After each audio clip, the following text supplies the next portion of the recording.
ఇప్పుడు అందరి కోరిక ఒకటే, మన మెగాస్టార్ చిరంజీవి గారి మాటలు వినాలి అని చిరంజీవి గారిని మాట్లాడవలసిందిగా రిక్వెస్ట్ చేస్తున్నాము.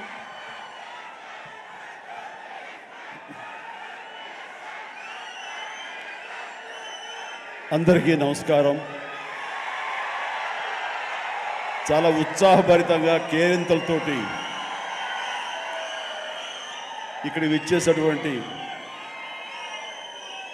కళాభిమానులకు, మా అభిమానులకు, హనుమాన్ అభిమానులకు ప్రతి ఒక్కరికి నా హృదయపూర్వక నమస్కారాలు. ముఖ్యంగా ఈనాటి ఈ హనుమాన్ ప్రీ రిలీజ్ ఫంక్షన్ రావడానికి దోహదపడినవి 4 కారణాలు.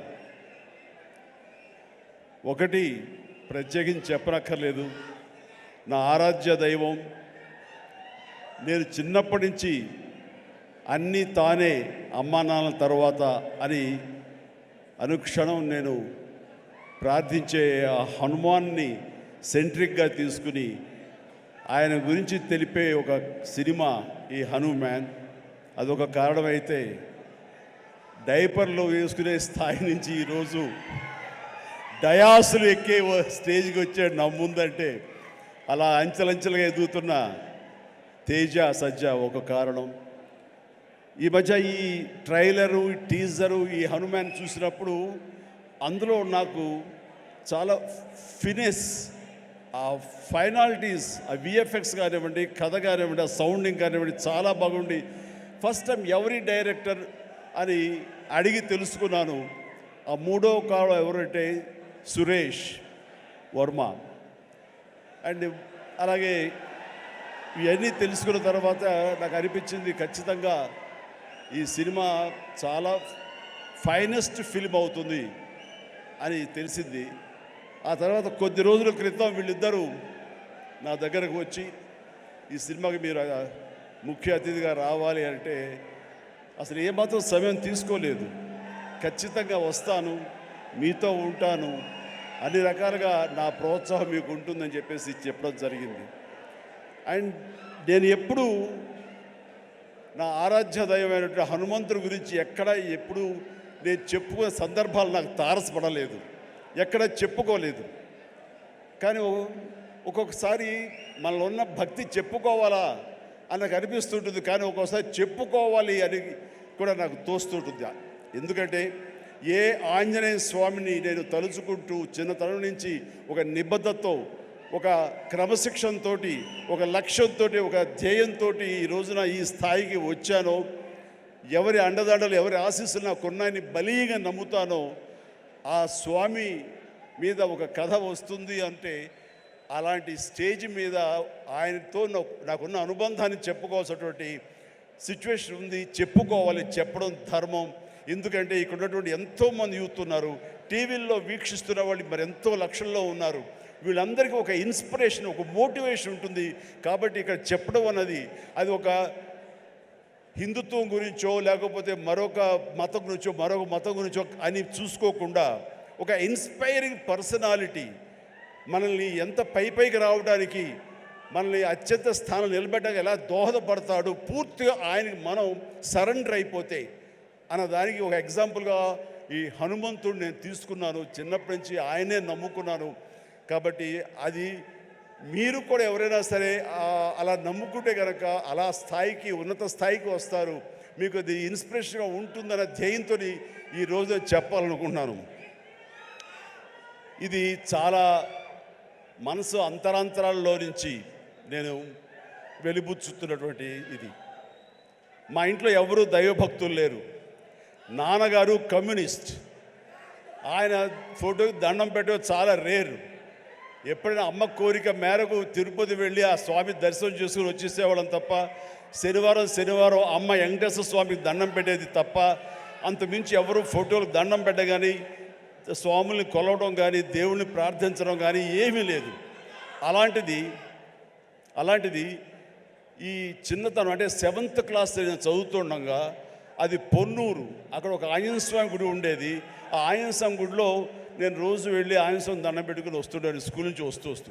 ఆ తర్వాత next year 7th class 8th class నేను బాపట్లలో చదివేవాడిని. ట్యూషన్ నాకు ఆంజనేయ స్వామి గుడి దాటుకుంటూ వెళ్ళాలి. తిరిగి వచ్చేటప్పుడు ఈవినింగ్ 8 ఎంత అవుతుండేది. కొంచెం చీకటిగా ఉండేది. ఇప్పుడు అంత బిజీగా అప్పుడు ఉండేది కాదు కాబట్టి కొంచెం భయంగా ఉంటుండేది. కానీ ఆ హనుమంతుడి గుడి పక్క నుంచి వెళుతుంటే అందులో ప్రసాదాలు ఇచ్చే సమయం, ఆ వంక ఈ వంక ఆకలి అవుతుండేది. వెళ్ళి ప్రసాదం కోసం హనుమంతుడితో భక్తి ఏర్పడింది నాకు. అలాగా ప్రసాదం తీసుకుంటూ అక్కడే తింటూ ఆయా స్వామి ఆ పూజారి ఎవరైతే ఉన్నారో ఆయన చెప్పే విషయాలు ఆ హనుమంతుడి గురించి వింటూ అక్కడ హనుమాన్ చాలీసా ఆ పలకల మీద శిలా పలకల మీద రాస్తుంటే అవన్నీ ప్రాక్టీస్ చేస్తూ అలాగే తెలియకుండా నాలో ఆయన మీద భక్తిభావం అలాగ కుదిరిపోయింది.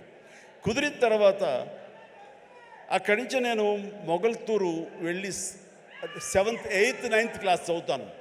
ఆ సమయంలో మా ఫ్రెండ్స్ తోటి బజార్లో వెళ్తుంటే మీకు గుర్తుండి ఉంటుంది, చాలామంది ఎవరైతే విలేజ్ నుంచి వచ్చారో వాళ్ళకి బాగా తెలుసు, రోడ్డు మీద ఒక చెక్స్ ఉన్నటువంటి ఒక ఇది వేసుకుని ఒక్కొక్క చెక్స్లో ఒక్కొక్క వస్తువుని ప్లాస్టిక్ వస్తువులు రకరకాల వస్తువులు పెట్టి ఒక క్యాలెండర్ ఉండేది. క్యాలెండర్ కింద మిఠాయిలు అతికించేవాడు. సో మనం 2 పైసలు 3 పైసలు ఇస్తే ఆ మిఠాయి మనకి ర్యాండమ్గా చింపుకోవచ్చు. అది ఓపెన్ చేస్తే ఇంత పెప్పర్మెంట్ ఉంటుంది. ఆ పెప్పర్మెంట్ వెనకాల ఒక నెంబర్ ఉంటుంది. ఆ నెంబర్ చూసుకుని చెక్స్లో చూసుకుంటే ఏ వస్తువు, అది ప్లాస్టిక్ దువ్వెన రావచ్చు, ప్లాస్టిక్ అద్దం రావచ్చు, ఒక్కోసారి ఏమీ రాకపోవచ్చు. అలా చూసుకుంటే నాకు ఒక క్యాలెండర్ వచ్చింది. ఆ క్యాలెండర్ ఇచ్చాడు. ఓపెన్ చేస్తే హనుమంతుల వారి క్యాలెండర్, ప్రసన్న ఆంజనేయ గుండె చీల్చుకున్నది. ఆ హనుమంతుడు వాడు ఏ సమయంలో వచ్చిందో ఈ రోజుకి మా ఇంట్లో అది అలా కొలువై ఉంది. ఆంజనేయ స్వామి ఫ్రేమ్ కట్టి అది పూజిస్తూనే ఉన్నాను గత ఎన్నో సంవత్సరాలుగా. దాదాపుగా నాకు 12-13 సంవత్సరాలు అప్పటి నుంచి. అంటే ఏంటో తెలీదు, హనుమంతుల వారి గురించి నేను ఆయన వెంటపడ్డానా, ఆయన మీద నాకు ఒక గురి కుదిరేసరికి ఆయన నా వెంటపడ్డారో నాకు తెలియదు. కానీ నా యొక్క జీవితంలో అంతర్భాగం అయిపోయారు. అది అంతటితో ఆగకుండా నేను 10th చదివే సమయానికి మా నాన్నగారికి ఎక్కడో పేరాల చీరాల అనే ఊళ్ళో నాన్న పనిచేసేవాళ్ళు. అక్కడి నుంచి నాన్నగారికి మాడుగులని ఉత్తరాంధ్రలో అయింది ట్రాన్స్ఫర్. అక్కడికి వెళ్ళటం నాన్నగారికి ఇష్టం లేదు. సో లాంగ్ లీవ్ పెట్టేశారు. ఆయన 3 monthsలో చాలా దిగాలు పడిపోయేవారు, ఒక డిప్రెషన్ గురయ్యేవారు. నాన్న అలా చూస్తే నాకు చాలా బాధ అనిపించేది. నాన్న, మీకు దేవుడి మీద నమ్మకం లేదు, కానీ మీరు హనుమంతుల వారిని హనుమాన్ చాలీసాని 108 సార్లు చదువుతూ అలా చేయండి. వితిన్ నో టైం మీరు అనుకున్న చోట మీకు ట్రాన్స్ఫర్ జరుగుతుంది అని చెప్పేసి 15 ఏళ్ల కుర్రవాడిగా 10th క్లాస్లో నాన్నకి చెప్తే ఆయన వింటారా వినరో, ఆయన పెద్ద దేవుడి మీద భక్తి లేదు అని కొంచెం టెన్షన్గా. అవునంటావా? జరుగుతుందా? చేద్దామా?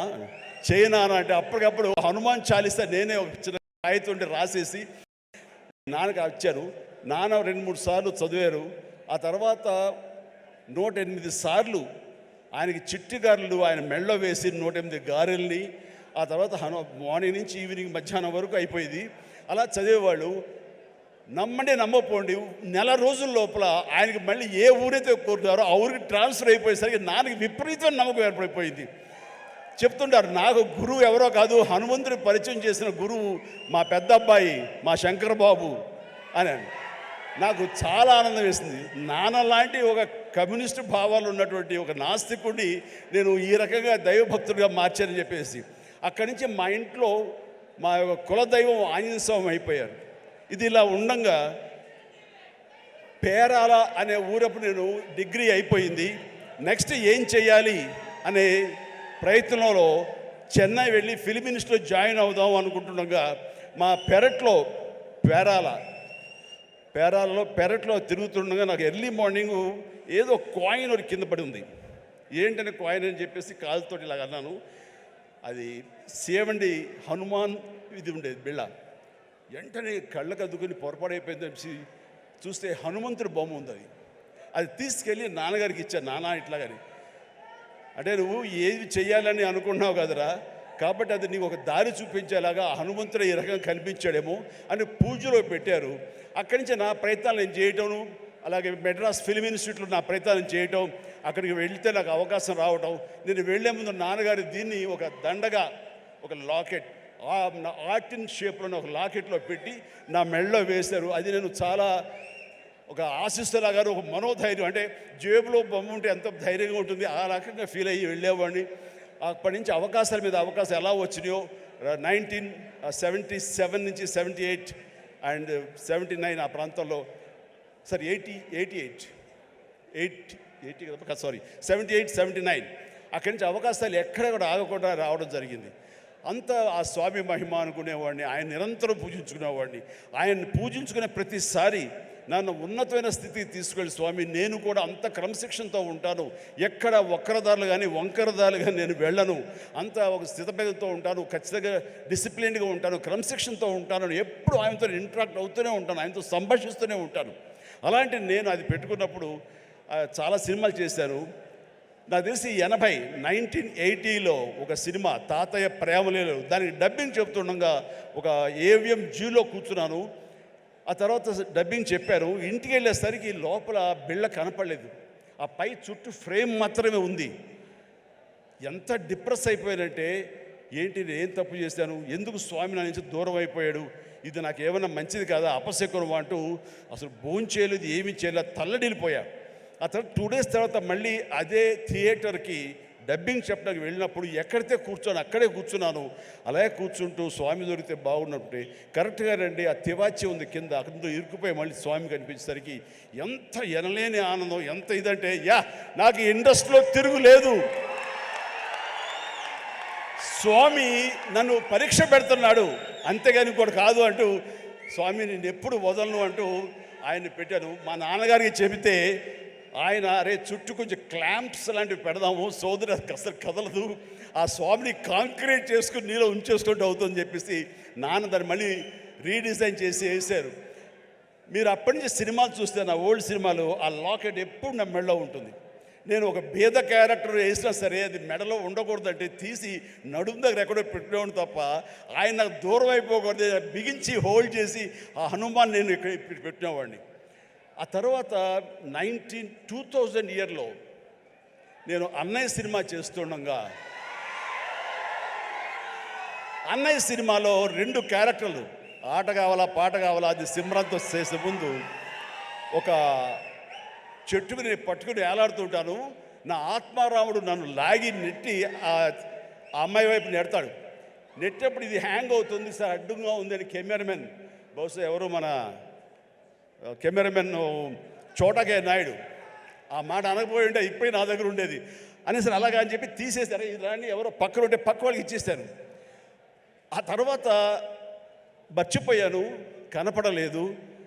అయితే ఏదంటే లేదు లేదు ఎవరి దగ్గర లేదు, సరిగ్గా ఎత్తకంటున్నాను, ఎవరి దగ్గర లేదు. పోలే స్మాల్ ఒక 2 సవర్ల బంగారం అనిపించింది.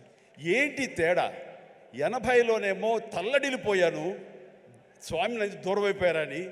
అదే 2000 వచ్చేసరికి ఇట్స్ ఓకే, 2 సవర్ల బంగారం అనుకున్నాను. ఏమిటి అంటే నాకు ఈలోగా వచ్చిన పరిణితి కానీ మనలో మెచ్యూరిటీ కానీ, భగవంతుడు అనేవాడు బాహ్యంగా ఉండడు, భగవంతుడు అనేవాడు మనలో అంతర్లీనం అయిపోతాడు, మనలో మమేకం అయిపోతాడు, మన అంతర్భాగం అవుతుంది. అది హనుమంతుడు అనేది మన యొక్క అంతరాత్మ తప్ప మరొకటి కాదు అని తెలుసుకోవడం నాకు నేడు పట్టింది. అందుకని ఆ చిన్నతనంలో కౌలించుకోవడానికి ఫిజికల్గా ఉండాలి, పెద్ద అయిన తర్వాత మన మనసులో కళ్ళు మూసుకుంటూ ఆయన మనతో సంభాషించే లెవెల్కి మనం ఉండాలి. హనుమాన్ ఒక్కసారి కనుక మనల్ని ఆశీస్సులు అందించాడంటే జీవితాంతం వదలడు, మనలోనే నిబిడీకృతం ఉంటాడు, మనలోనే అంతర్లీనంగా ఉంటాడు. ప్రతి క్షణం మన ఆత్మ అంతరాత్మ ఆయన మనం కాపాడుతుంటాడు, మనల్ని నిర్దేశిస్తుంటాడు, మన మార్గ నిర్దేశం తెలియచెప్తుంటాడు అని నాకు అనిపించిన తర్వాత ఈ రోజు వరకు నాకు హనుమంతుడు అంటే పూజలు పునస్కారాలు ఏమి చేయను, ఏ గుళ్ళు గోపురాలు తిరగను. కానీ ఏదైనా సమస్య వచ్చినప్పుడు పడుకునే ముందు ఇలా ఉంది అని నా అంతరాత్మతో నేనే మాట్లాడుకుంటాను, నా అంతరాత్మనే హనుమాన్తో నేనే మాట్లాడుకుంటాను.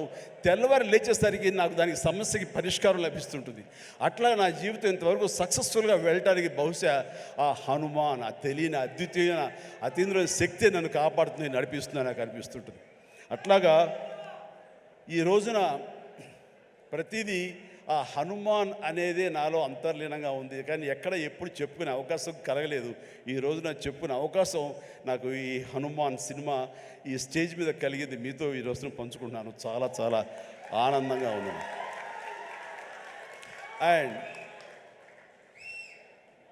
ఈ మధ్య వీళ్ళు చెప్పారు, తర్వాత బయట కూడా చెప్పారు ఎవరో, ఈ హనుమాన్ అనే టైటిల్ మీ నుంచి వచ్చిందే, మీ నోటంటే వచ్చిందని చెప్పేసి ఇందాక కూడా క్లిప్పింగ్ వేశారు. అది సమంత, అది ఆహాలో ఒక చిన్న ఇంటర్వ్యూ జరుగుతుంటే అక్కడ మీకు నచ్చినటువంటి సూపర్ హీరోస్, మార్వల్ హీరోస్ ఎవరు అని చెప్పి అడిగితే సూపర్ మ్యానా, బ్యాట్మ్యానా, లేకపోతే ఐరన్ మ్యానా ఎవరు అంటే నాకు వాళ్ళ పేర్లు చెప్పేటి, మన హనుమాన్ ఉన్నాడు కదా, ఆయన మించిన వాడా అంటూ నేను వెంటనే ఒక క్షణం పాటు ఆలోచించి హనుమాన్ అన్నాను.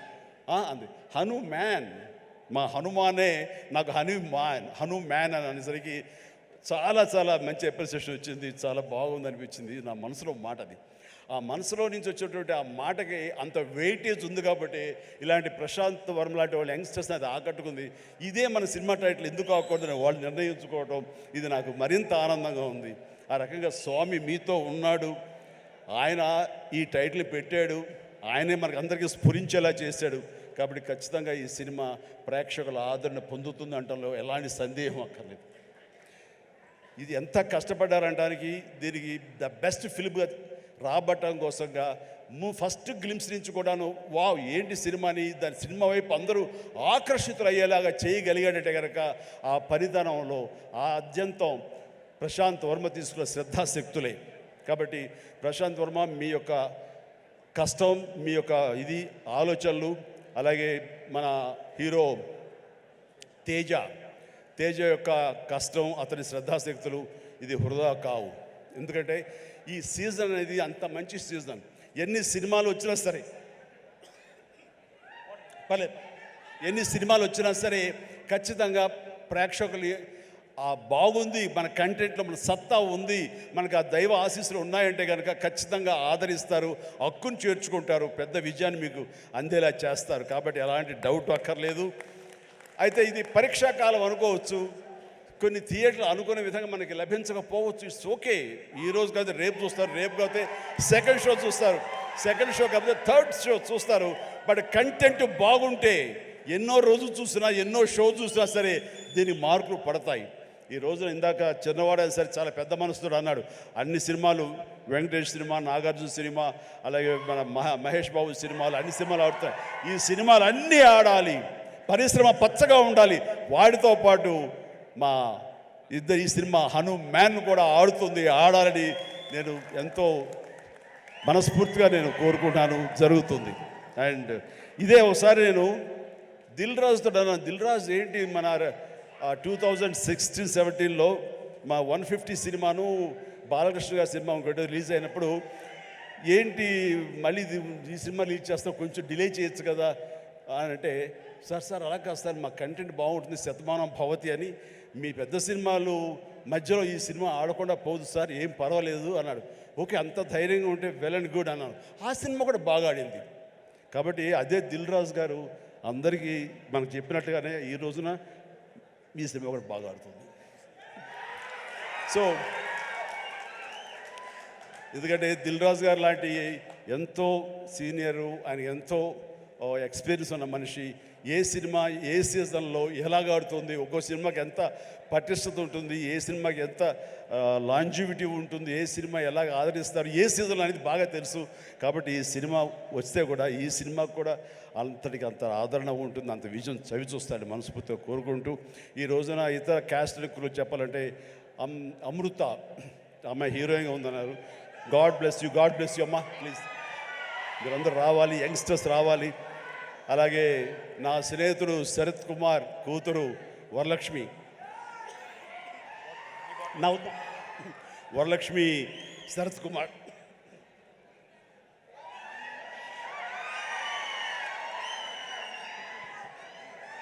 ఈ మధ్య కాలంలో అమ్మాయి సినిమాలు చూస్తూ వస్తాను. ఒక్కొక్క క్యారెక్టర్ ఒకలా చేస్తుంది. ఒక్కోసారి నాకే భయం వేస్తుంది, ఏంట్రా బాబు అని చెప్పేసి, అంత పవర్ఫుల్గా చేస్తుంది.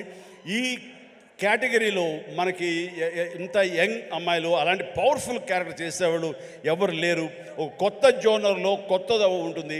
అండ్ ఇలాంటి వరలక్ష్మి లాంటి ఆర్టిస్టులు చూసిన తర్వాత కొన్ని క్యారెక్టర్స్ క్రియేట్ చేయబడతాయి. సో అదే అన్నాను, చెన్నైలో ఉన్నావా, ఇక్కడ ఉన్నావా వరలక్ష్మి అంటే ఇక్కడే ఉన్నాండి, ఇక్కడే ఉన్నామా, నీకు బోర్డులో అవకాశాలు వస్తాయి కాబట్టి తెలుగు ఇండస్ట్రీని హక్కు చేర్చుకుంటుంది, పైగా తెలుగు అమ్మాయి కాబట్టి అని చెప్పాను. So all the very best అమ్మ, గాడ్ బ్లెస్. అలాగే విలన్గా చేసినటువంటి వినయ్ చాలా వెరీ పవర్ఫుల్గా చేస్తారు. Vinay please please please please stay stay stay. Vinay, wonderful. You look damn good, like a Hollywood. You look a Hollywood villain, and you have your own mark, and you will have your own market here. Definitely, all the very best. And ప్రతి ఒక్కరికి నేను మనస్ఫూర్తిగా అందరికి చెప్తాను. And Niranjan Reddy గారికి కూడా నా హృదయపూర్వక అభినందనలు. ఈ సినిమా గురించి ఫస్ట్ నాకు పరిచయం చేసిన ఎవరో తెలుసా? మా సినిమా షూటింగ్లో ఎనీ గెసెస్?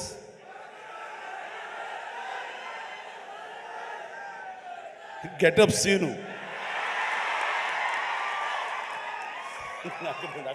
దగ్గర రాకు.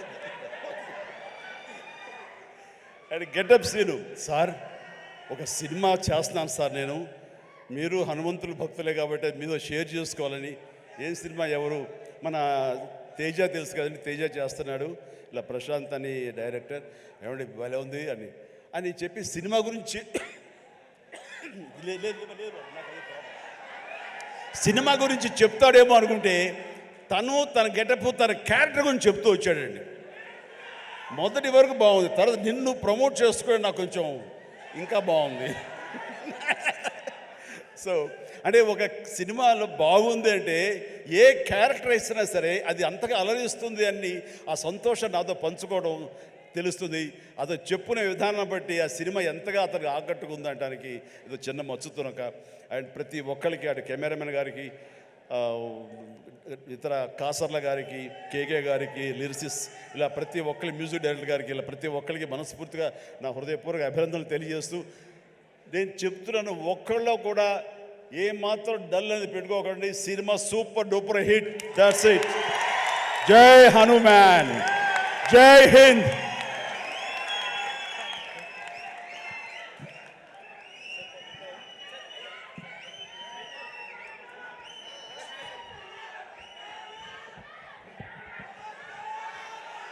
ఒక చక్కటి అనౌన్స్మెంట్ చేయండి, మీ నోటితో చేస్తే బాగుంటుంది అని హీరో, ప్రొడ్యూసర్ గారు, డైరెక్టర్ గారు నాతో చెప్పారు. ఈ సినిమా రామమందిరం అన్నది ఇదే సమయంలో అక్కడ రావటం, దానికి మా అందరికీ ఆహ్వానం రావటం, రేపు 22వ తారీఖు మేము అక్కడికి వెళ్ళేందుకు అన్ని రకాలుగా సంసిద్ధం అవటం, ఇవన్నీ కూడా ఒక శుభ పరిణామం. ఆ సందర్భంగా వీళ్ళు ఏమన్నారంటే, మా సినిమా ఆడినన్న రోజులు వచ్చే కలెక్షన్స్లో ప్రతి టికెట్ పై 5 రూపీస్ రామమందిరం అయోధ్యకి ఇవ్వడం కోసం సమాయుత్తం అయ్యాడు అని చెప్తుంటే ఇది వండర్ఫుల్ అండి. మీ యొక్క స్వకార్యంతో పాటు దైవ కార్యానికి కూడా మీరు నడుము బిగించినందుకు ఆశీస్సులు నిండుగా ఉంటాయి. ఈ సమయంలో ఎవరు ఇతోధికంగా ఎంత ఇచ్చినా సరే డెఫినెట్గా ఇది ఒక బృహత్కర కార్యక్రమం, చరిత్రలో నిలిచిపోయేటటువంటి ఘట్టం ఈ రోజున రామమందిర నిర్మాణం. కాబట్టి మీ యొక్క ఆ పుణ్యం కూడా మీకు దక్కుతుంది, మీ అందరికీ అది వరం అవుతుందని కోరుకుంటూ విజయాన్ని సాధిస్తుంది అంటే ఎలాంటి సందేహం లేదు. God bless you all.